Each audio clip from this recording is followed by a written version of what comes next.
one of the contexts in terms of history and truths, Membertou used to be situated on King's Road.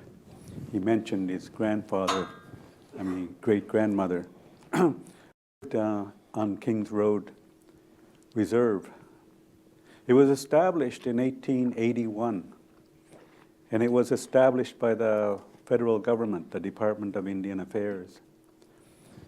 The idea that Aboriginal people, Indian people, they came from Eskasoni, and there's another area near Eskasoni, it's called Christmas Island.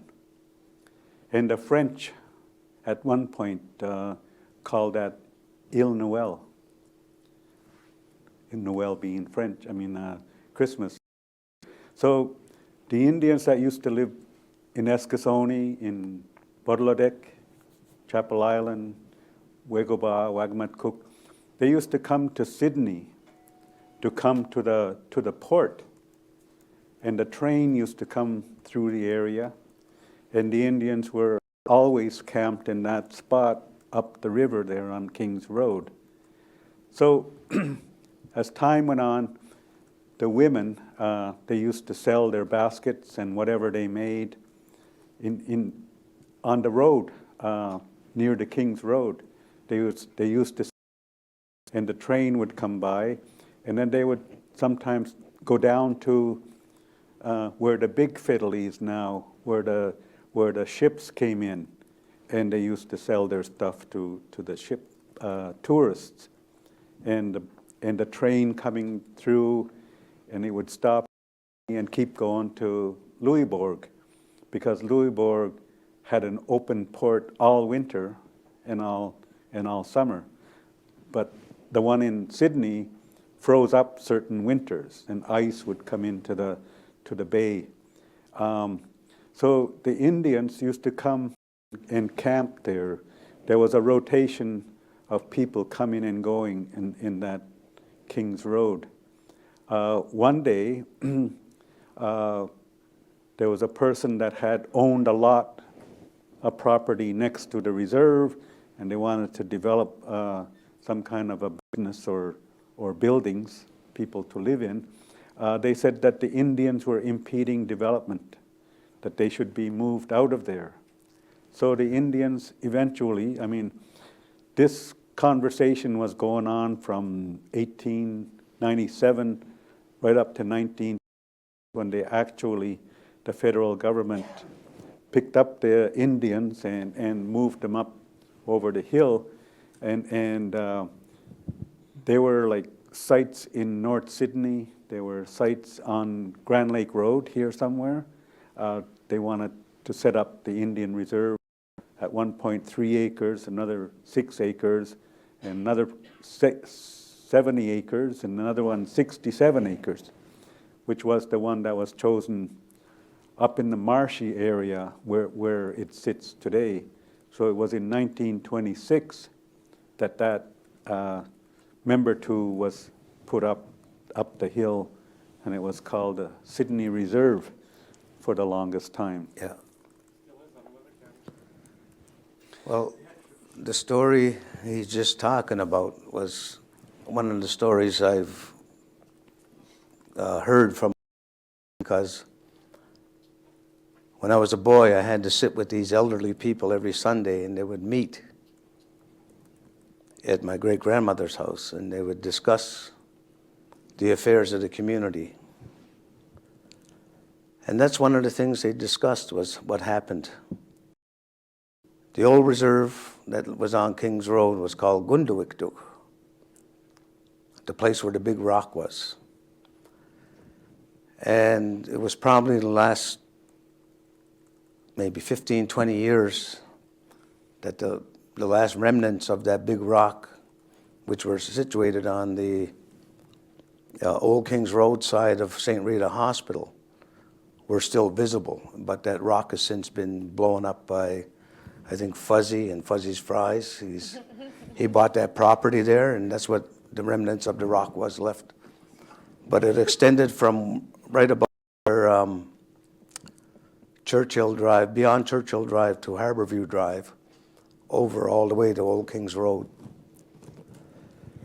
And that's what they would talk about. Our great-grandfather, Lorianne, Clifford, myself, was one of the first policemen there. And he would have to lock the gate in the community every night because we weren't allowed to leave the community. That gate idea was brought up into our community where we're at today. And if I remember correctly, scripts that read from the British Exchequer Court, because it was a doctor and it was a lawyer that were situated on each end of the community, and that their attitude towards Native people wasn't really good. And their argument to the Exchequer Court in having us moved was that we were an unsightly image, unbecoming of the city of Sydney, and that we should be kept where we gather our firewood and keep our cattle.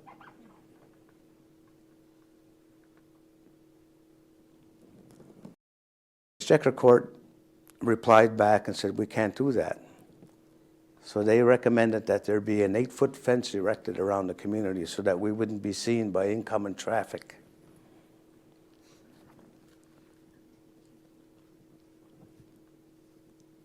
And then in 1912, they started to move up. And in 1926, it was finalized through the Exchequer Court that our community be moved from where we were to where we are. And we are the only landlocked community, Aboriginal community in pretty well eastern Canada. We have no river system where we once had the harbor and Sydney River. It was called Cebu, that place. There are many stories, but it's that connection back to who we are that's really important. Like I said, these old-timers are my heroes. These are the guys, you know, I was really forced when I was a child to sit and listen to these old people who were born in the 1860s, 1870s, 1880s. They would come and play cards with my great-grandmother. And those are the stories that they would talk about who they were and where they were from, what they did, what our people did. Many a time I've been approached and told, you have to write a book, you have to make a video, you have to do this, you have to do it. I don't have to do any of that stuff.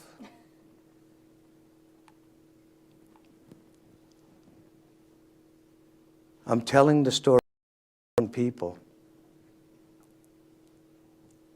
where things are not going to get misinterpreted. And all they have to do to validate is talk to their family members. Because our elders today are amazed by what I say because of who I was influenced by. I would sit every Sunday. I wasn't allowed out after Mass. And I'd have to listen to these old people every Sunday, sitting at our table. I'd make tea for them, make sandwiches for them, go get their cigarettes, go get their tobacco, soda pop, snacks, whatever. I was their gopher. While all my buddies were playing outside, I'd be listening to them, and they were having a ball. And I was inside with these old people, and I was dreading every minute of it. Today,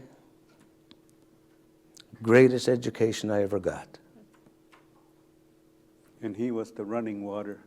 He went to fetch the water and ran back with it. Yeah. This is like fun night. You guys are underappreciated. No, the families that ended up on King's Road came from Christmas Island or Ile Noël. And the families were labeled Noel by the French priests that came here. They baptized them Noel. And when they arrived there, when the English took over, they changed the French names to English names, and the Noel name became Christmas. So one of the original families that were on the King's Road was Joe Christmas, who was the father of Ben Christmas, who was the grandfather of Dan Christmas.